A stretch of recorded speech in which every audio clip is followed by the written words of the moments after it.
اللہم صلی علی. کسی شے میں سکون نہیں ہے، مجھے چھوڑ کے سکون تلاش کرو گے، بے سکونی سے مبتلا ہو جاؤ گے، بے سکونی میں مبتلا ہو جاؤ گے. عزیزان گرامی، آج پوری دنیا میں چلے جائیے، ہر انسان دوائیں کھا رہا ہے، اور نہ جانے کیسے کیسی ادویات ایجاد کر دی گئی ہیں سکون قلب کے لیے، ذہنی سکون کے لیے. لیکن اللہ سبحانہ و تعالیٰ کہتا ہے کہ نہیں، ذرا ایک مرتبہ مجھے یاد تو کرو. جس دل میں، جس ذہن میں میری یاد ہوگی، سکون ہی سکون ہوگا.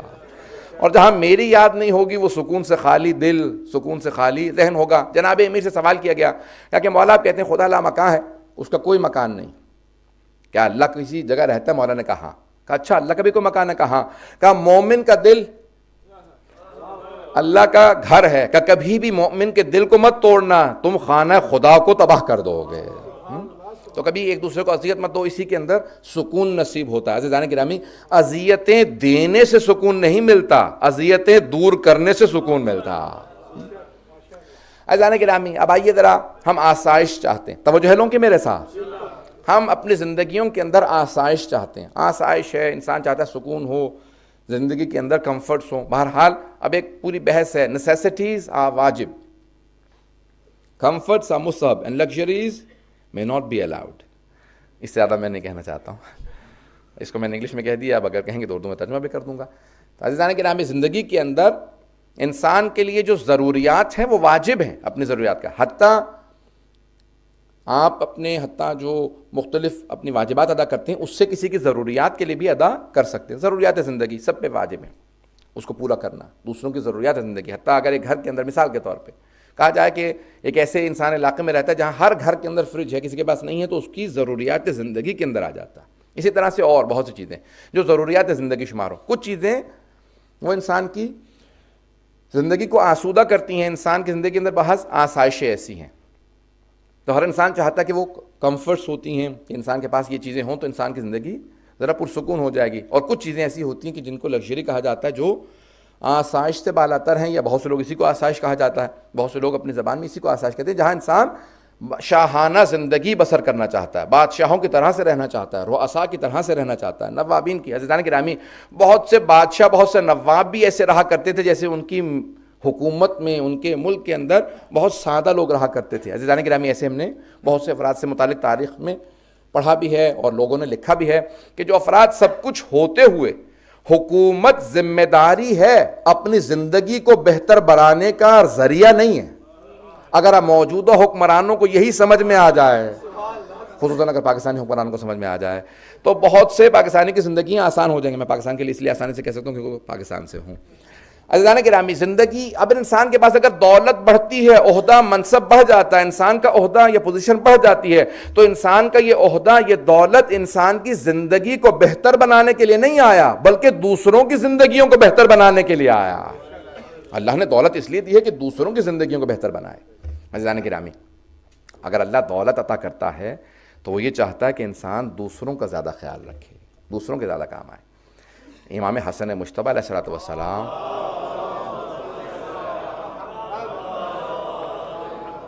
عاجل فرجہم، اپنی زندگی کے اندر جو کچھ آپ کے پاس تھا، کئی مرتبہ سب کچھ راہ خدا میں لوٹا چکے تھے، اور پھر دوبارہ زندگی کو شروع کیا. پھر دوبارہ جو کچھ بنا، کیونکہ امام بہترین برین ہوتا ہے، تجارت میں، بزنس میں، کہیں بھی جاتے تھے، امام بہت جلدی سے اپنی پوری ایک جو کچھ کماتے تھے پھر دوبارہ سب تقسیم کر دیتے تھے. اور مسلسل آپ کے دشمن ایک ہی سوال کرتے تھے، یہ کیا مسئلہ ہے کہ ہم نے سب کچھ ان سے چھین لیا، فدق کو چھین لیا، ہم نے ان کی باغات چھین لیے، اس کے باوجود بھی جب بھی دیکھتے ہیں ان کے ایک دسترخوان پہ سینکڑوں کی تعداد میں لوگ بیٹھے نظر آتے ہیں. عزیزان گرامی، یہ امام علیہ السلام کی سخاوت ہے. انسان کا جوڑنا، انسان کا جمع کرنا اللہ کو راضی نہیں کرتا، انسان کا لوگوں میں تقسیم کرنا اللہ کو راضی کرتا ہے. عزیزان گرامی، آج دنیا میں بے انتہا مسائل ہیں، کیونکہ میرے ذہن میں نہیں تھا کہ بی بی کی بھی مجلس ہے، تو میں انشاءاللہ آج جناب سید الشہداء اور جناب زینب دونوں کے مسائل پیش کروں گا، تاکہ دونوں طرف سے انشاءاللہ 2-4 منٹ، 5 منٹ کی، زیادہ سے زیادہ 5 منٹ کی زحمت دوں گا، اس کے بعد پھر مسائل پہ آ جاؤں گا.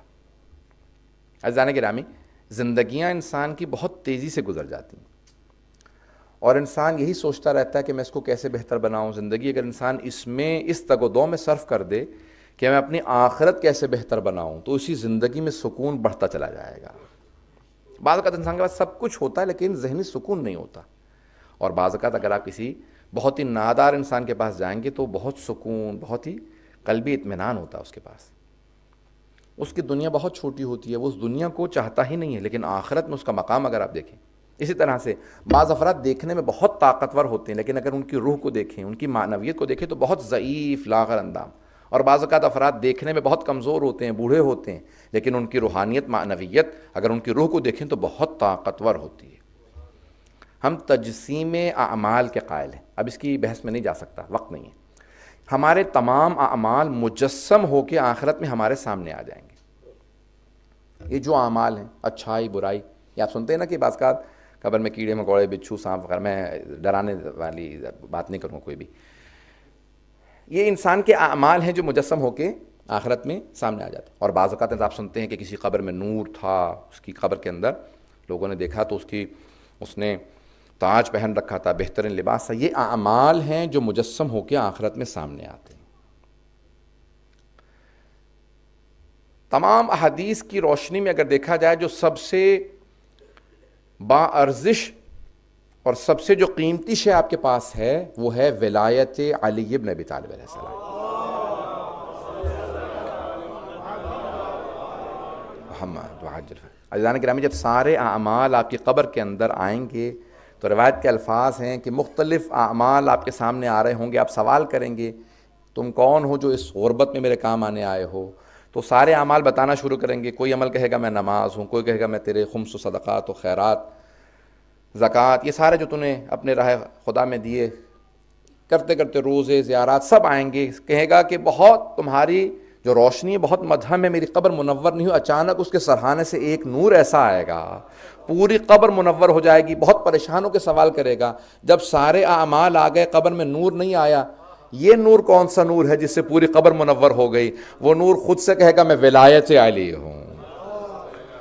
اگر آپ دیکھیں مناظر الاخرہ شیخ عباس قمی کی، انہوں نے ساری پریشانیاں آخرت میں جو آنے والی ہیں اور ان کے حل کیا ہیں، کہ اپنی اگر زندگی میں انسان پابندی سے